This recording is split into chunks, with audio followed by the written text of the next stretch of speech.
Hello বন্ধুরা, কেমন আছেন সবাই? আশা করি সবাই ভালো আছেন। বন্ধুরা, আমাদের এই গল্পগুলো যদি ভালো লাগে অবশ্যই লাইক করবেন আর কমেন্টস করে জানিয়ে দিবেন। চ্যানেলে যদি নতুন হয়ে থাকেন অবশ্যই সাবস্ক্রাইব করে পাশে থাকা বেল আইকনটি প্রেস করে রাখুন, যাতে নতুন নতুন ভিডিও আপলোড করার সাথে সাথে আপনার নোটিফিকেশনে চলে যায়। আমাদের আজকের গল্প ডায়েরির পাতা, পর্ব 29, লেখিকা জেরিন আক্তার নিপা। আলম হোসেন হাতের ইশারায় সাজকে ডাকলেন। সাজ আলম হোসেনের কাছে আসে। আমাকে ধরে একটু উঠিয়ে বসাবি? সাজ তাড়াতাড়ি করে আলম হোসেনকে উঠিয়ে বসালো। আলম হোসেন সাজের হাত ধরে বললেন, আমার প্রতি তোর কোনো রাগ নেই তো? সাজ ছলছল চোখে আলম হোসেনের দিকে তাকালো। আলম হোসেন আবার বললেন, একবার তো ভেবেছিলাম মরার আগে হয়তো আর কোনো দিন তোদেরকে দেখতে পাবো না।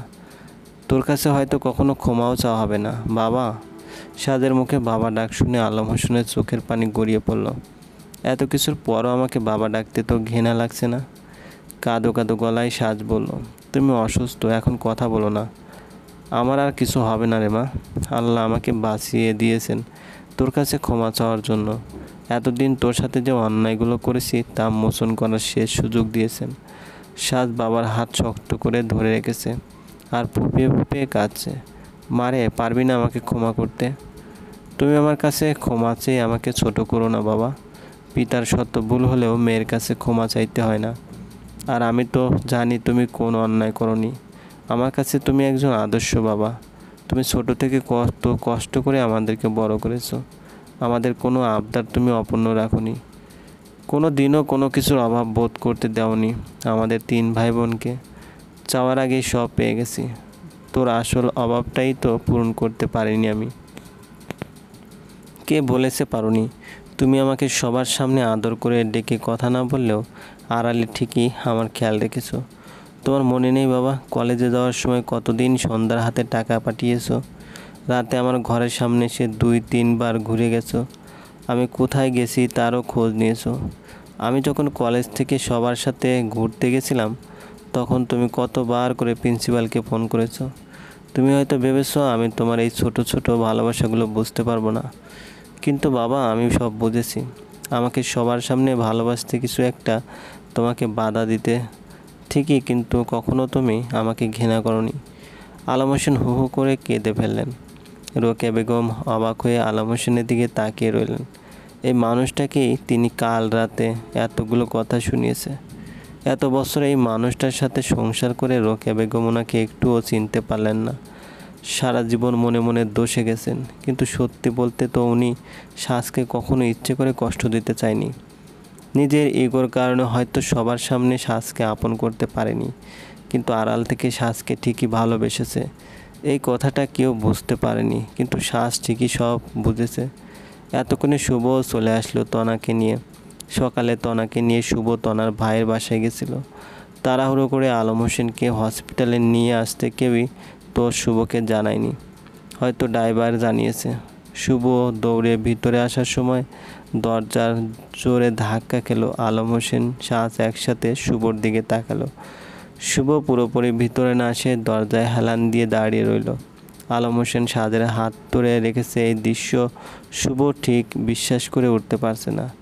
আলম হোসেন ওনার ঘরের বিছানায় শুয়ে আছে, সাজ মাথায় হাত বুলিয়ে দিচ্ছে। সন্ধ্যাও পাশে দাঁড়িয়ে আছে। আজ এত বছর পর সাজ আর আলম হোসেনকে একসাথে দেখে সন্ধ্যা যে কতটা ভালো লাগছে তা সন্ধ্যা বলে বোঝাতে পারবে না। রোকেয়া বেগম তনা রান্নাঘরে রান্না করছে। শুভ আজ নিজের বাজার করে এনেছে। তীব্রকেও আসতে বলা হয়েছে। রাতে সবাই একসাথে খাবার পর সন্ধ্যা তীব্রকে নিয়ে গল্প করতে বসে গেল। বেশ অনেকক্ষণ গল্প করার পর সন্ধ্যা বলল, তীব্র ভাইয়া, আমার ঘুম পাচ্ছে, আমি রুমে গেলাম, তুমিও গিয়ে ঘুমিয়ে পড়ো। আজ তো এখানেই থাকবে নাকি আবার চলে যাবে? থাকবো। আচ্ছা তাহলে গুড নাইট। সাজ রুমে এসে দরজা লাগিয়ে দিয়ে পিছনে ফিরে তীব্রকে দেখতে পেল। কোথায় গিয়েছিলি? বাবার কাছে। আচ্ছা, তুমি আমার রুমে? তোকে একটা জিনিস শিখাতে আসছে। কী জিনিস? মনে নেই তোর? ওই যে কাল রাতে বলেছিলাম। না, আমার কিছু মনে নেই। আচ্ছা তাহলে মনে করে দিই। কথা ছিল আজ তোকে মিষ্টি করে কথা বলা শেখাবো। আমি কিছুই শিখবো না, তুমি যাও এখান থেকে। তীব্র ঠিক বুঝতে পারছে না সাজ এখন ভয় পাচ্ছে। তীব্র দুষ্টুমি করে সাজকে আরও ভয় দেখানোর জন্য এক পা করে সাজের দিকে এগোতে লাগলো। কিরে, তোর মুখ এমন কালো হয়ে গেল কেন? সাজ একটু একটু তোতলাতে তোতলাতে বলল, আমার ঘুম পাচ্ছে, তুমি এখন যাও। তীব্র সাজের কাছে এসে হাত ধরার সাথে সাথে সাজ দূরে সরে গেল। তখনই তীব্র সাজকে টেনে নিজের কাছে নিয়ে এলো। তুই আমাকে ভয় পাস নাকি? এমন করছিস কেন? সাজের হাত পা কাঁপছে, নিঃশ্বাস ভারী হয়ে আসছে। তীব্র সব বুঝতে পেরেও তার দুষ্টুমি বন্ধ করলো না। উল্টো সাজকে আরও ভয় দেখানোর জন্য বলল, সাজ, আমরা তো বয়ফ্রেন্ড গার্লফ্রেন্ড, তাই না? আমাদের রিলেশনের প্রায় 5 মাস হয়ে গেল। আমি এখন পর্যন্ত একদিনও তোকে ছুঁইনি। আজ কি একটা কিস করতে দেবে? এই কথা শুনে সাজের শরীরে কাঁপুনি উঠে গেল। তীব্র সাজের ভয়ার্ত মুখ দেখে মনে মনে অনেক হাসছে। কি একটা কিস করব? বেশি না, শুধু কপালে একটা কিস করব। আর তুই যদি কিছু মনে না করিস তাহলে ঠোঁটেও একটা।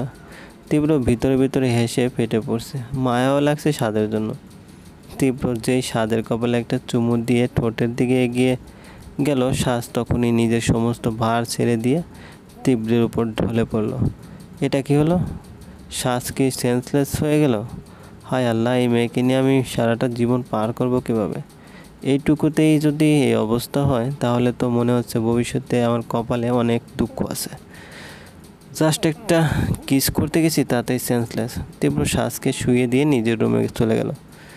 আলম হোসেনের পরিবার এখন ভালোবাসা দিয়ে পরিপূর্ণ। এখন আলম হোসেন সাজকে সন্ধ্যার থেকেও বেশি ভালোবাসে। শুভ আস্তে আস্তে আলম হোসেনের সাথে স্বাভাবিক হয়ে উঠেছে। তনা আর শুভর মাঝেও সব ঠিক হয়ে গেছে। শুভ তনাকে স্ত্রী হিসেবে মেনে নিয়েছে, স্ত্রীর অধিকারও দিয়েছে। বাবা, আমার কিন্তু এখন আপুর উপর হিংসা হচ্ছে, আর তোমার উপরও রাগ হচ্ছে। আমার হিংসুটে ছোটো মাটা রাগ করেছে কেন? তুমি এখন আপুকে আমার থেকে বেশি ভালোবাসো। আলম হোসেন জোরে জোরে হেসে বললেন, সাজ তো আমার বড় মা, আর তুই ছোটো মা। আমি তো আমার 2 মাকেই সমান ভালোবাসি। মোটেও না, আমি দেখছি তো সবাই এখন আমাকে কম কম ভালোবাসছে। আমাকে কেউ আগের মতো পাত্তাই দিচ্ছে না। দেখতে দেখতে 3 মাস পার হয়ে গেল। তনা শুভ আজ মেজু চাচাদের বাসায় বেড়াতে যাবে। মেজু চাচা অনেক আগে থেকে সবাইকে যেতে বলেছিল। শুভ, আমরা দুজনই যাব নাকি? না, সাজ, সন্ধ্যা, তীব্র সবাই যাবে। বাবা মা যাবে না? বাবা মাকেও নিয়ে চলো। বাবা তো বললো এবার আমরা গিয়ে ঘুরে আসতে, পরে কোনো একদিন সবাই মিলে যাবে। এটা কেমন হবে? ভালো লাগবে না তো বাবা মাকে ছাড়া? তনা কথা বলছিল আর শাড়ি পরছিল। অনেকক্ষণ ধরে চেষ্টা করে শাড়ির কুচি ঠিক করতে পারছে না। শুভ তা খেয়াল করলো। দাও আমাকে। কি? আমি কুচি দিয়ে দিই? তুমি পারবে? এভাবে বলছো যেন আগে আর কখনো তোমাকে শাড়ি পরাইনি। তনা লজ্জা পেল। এই কয়েক মাসে শুভ অনেকবার তনাকে শাড়ি পরিয়ে দিয়েছে। হয়েছে, আর লজ্জা পেতে হবে না। দাও আমার কাছে। তুমি আজ সারা দিন চেষ্টা করে কুচি করতে পারবে না। নাও, কিন্তু আজ কোনো দুষ্টুমি করবে না। আমাদের বের হতে হবে কিন্তু। জানি। শুভ খুব যত্ন করে তনাকে শাড়ি পরিয়ে দিল। শেষে কুচি দেওয়ার সময় আলতো করে তনার পেটে স্পর্শ করে দিল। তনা লাফিয়ে উঠে সরে গেল। শুভ হেসে বলল, এতদিনে তোমার লজ্জা পাওয়া এতটুকুই কমেনি? এখনও সেই প্রথম দিনের মতো লজ্জা পাও? আচ্ছা, আমি তোমার বড়ি তো নাকি? আমার সামনে এত লজ্জা পাওয়ার কী আছে? শুভ, যাও তো, রেডি হও গিয়ে। আমাকে তো শাড়ি পরিয়ে রেডি করে দিয়েছো, নিজেও তো এখন চেঞ্জ করনি। শুভ পিছন থেকে তনার কোমর পেঁচিয়ে ধরে। তনা কাঁধে মুখ রেখে বলল, মনে আছে প্রথম যেদিন আমি তোমার কাছে এসেছিলাম, সেদিনও তুমি ঠিক এমনভাবে লজ্জা পেয়েছিলে, ভয়ও পেয়েছিলে অনেক। আজও তুমি তীব্র রুমে ঢুকতে নিয়েই চোখে হাত দিয়ে দাঁড়িয়ে গেল। সরি, আমি কিন্তু কিছু দেখিনি। তোমার কন্টিনিউ করো প্লিজ। তীব্রকে দেখে তনা শুভকে এক ঝটকা দিয়ে সরিয়ে দিল। তীব্র চোখে হাত দিয়ে বলল, যাচ্ছি আমি, তোরা সময় নিয়ে নিচে আয়, কোনো তাড়াহুড়ো নেই। এই শালা, কই যাচ্ছিস তুই? আমাদের রোমান্সের উপর এক বালতি ঠান্ডা পানি ঢেলে এখন বলছিস সময় নিয়ে যেতে। কোনো তাড়াহুড়ো নেই। তাহলে তুই এখানে আসলি কেন? তীব্র এবার চোখ থেকে হাত ছড়িয়ে নিয়ে বলল, শালা হবে তুই, আমি তোর বোনকে বিয়ে করলে। তোরা এভাবে দিনে দুপুরে দরজা খোলা রেখে এসব করছিস তা কে জানে। আমি তো ভুলে চলে এসেছি। এখন যদি সাজ বা সন্ধ্যা চলে আসতো তখন? লজ্জা নেই শালা, দরজাটা তো লাগিয়ে নিবি। তনার ইচ্ছে করে মাটির নিচে ঢুকে যেতে। কিছু না বলে তনা রুম থেকে বের হয়ে চলে গেল। দিলি তো আমার বউটাকে লজ্জা পাইয়ে। আসছে বউওয়ালা। আমার এদিকে বউয়ের বয়স পার হয়ে যাচ্ছে, তা দেখার নাম নেই, উনি আছে বউয়ের লজ্জা নিয়ে। যতদিন তোর বোনকে আমার হাতে তুলে না দিবি ততদিন তোদের এভাবেই জ্বালাবো। 11টার দিকে সবাই মেজো চাচার বাসায় পৌঁছে গেল। তীব্র গিয়ে জান্নাতকেও নিয়ে আসলো। নীলি সন্ধ্যাকে পেয়ে আনন্দে আত্মহারা। নিশি ঠিকই আছে, সবার সাথে ভালোভাবে কথা বলেছে। শুভ ভেবেছিল নিশি হয়তো তনার সাথে কথা বলবে না, কিন্তু নিশি শুভর ধারণা ভুল প্রমাণ করে দিয়েছে। তনার সাথে নিশি খুব ভালোভাবে হেসে হেসে কথা বলেছে। লাঞ্চ শেষে সবাই অনেকক্ষণ হলো হলরুমে বসে আড্ডা দিয়েছে। মেজো চাচি এক ফাঁকে তনার সাথে কথা বলেছে, নিজের ছেলেকেও বিয়ে করাতে তো অনেক দেরি, 2 মেয়েরও তো এখনও বিয়ে হয়নি। এদিকে তো নাতি নাতনি নিয়ে খেলার বয়স পার হয়ে যাচ্ছে। ভেবেছিলাম শুভর ছেলে মেয়ে নিয়ে বুড়ো বয়সে একটু আনন্দ ফুর্তি করব, কিন্তু তোমরা তো এখন পর্যন্ত কোনো খুশির খবর দিলে না। তনা চাচির কথা শুনে লজ্জায় মরে যাচ্ছে। দেখো মা, আমার কাছে লজ্জা পেতে হবে না, আমাদের নাতি নাতনির মুখ কবে দেখাচ্ছ তা বলো। তনা লজ্জা মাখা মুখ নিয়ে একবার শুভর দিকে তাকালো। শুভ তনাকে দেখে একটু হাসলো। তনাও মুচকি হেসে চোখ নামিয়ে নিল। পরেও বার যেন খুশির খবর আর মিষ্টি নিয়ে আমাদের বাসায় আসা হয়। তনা হ্যাঁ সূচক মাথা নাড়ল। লজ্জা পেয়ে চাচির সামনে থেকে উঠে গেল। চাচির সাথে কি এত কথা বলছিলেন, আমি যে একা একা বসে আছি তাও খেয়াল করলে না। চাচি ডেকে নিয়ে গিয়ে কথা বলছিস, আমি উঠে চলে আসবো নাকি? আচ্ছা, কি কথা বলছিলে? বলতে পারবো না। এটা কেমন কথা? চাচি কি বললো তা আমাকে বলতে সমস্যা কি? আমার লজ্জা লাগবে কথাটা বলতে।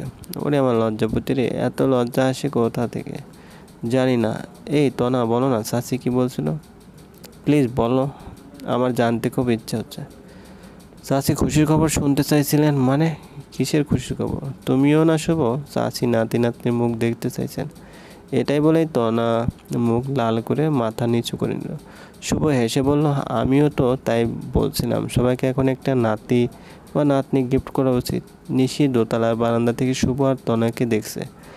দুজন একসাথে কত হাসি খুশি আছে, ওদের দুজনকে কত ভালো লাগছে একসাথে। সত্যি শুভর জন্য তনাই একদম পারফেক্ট। নিশিকে হয়তো শুভর পাশে এতটা মানাতো না। চলবে। গল্পটি ভালো লাগলে অবশ্যই লাইক করবেন আর কমেন্টস করে জানিয়ে দেবেন। চ্যানেলে যদি নতুন হয়ে থাকেন অবশ্যই সাবস্ক্রাইব করে পাশে থাকা